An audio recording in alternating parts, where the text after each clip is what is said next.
നമസ്കാരം.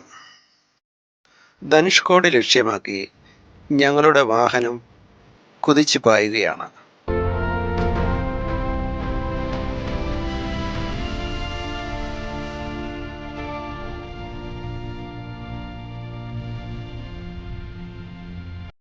അങ്ങ് ദൂരെ വയൽപ്പാടങ്ങൾ കാണാം.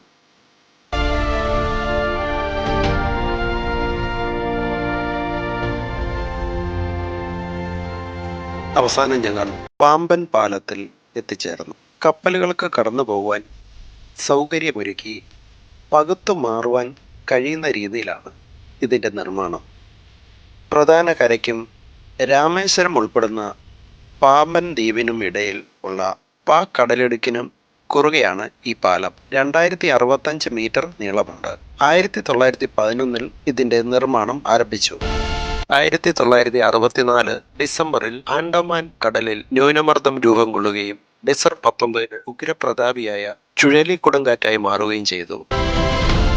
പിന്നീടത് ഡിസംബർ 22-23 അർദ്ധരാത്രിയിൽ ധനുഷ്കോടിയിൽ ആഞ്ഞടിക്കുകയും ചെയ്തു. ഇതറിയാതെ പാമ്പൻ ധനുഷ്കോടി പാസഞ്ചർ ട്രെയിൻ ധനുഷ്കോടി ലക്ഷ്യമാക്കി സഞ്ചരിച്ചുകൊണ്ടിരിക്കുകയായിരുന്നു. ആ ലോക്കോ പൈലറ്റ് അറിഞ്ഞിരുന്നില്ല തങ്ങൾ മരണത്തിലേക്കാണ് പോകുന്നത്.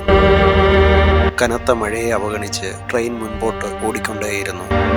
ഏതാനും നിമിഷങ്ങൾക്കകം പടുകൂറ്റൻ രാക്ഷസ തിരമാലകൾ ആ ട്രെയിനെ വിഴുങ്ങി. അതിൽ യാത്ര ചെയ്ത 110 യാത്രക്കാർ മരിച്ചു.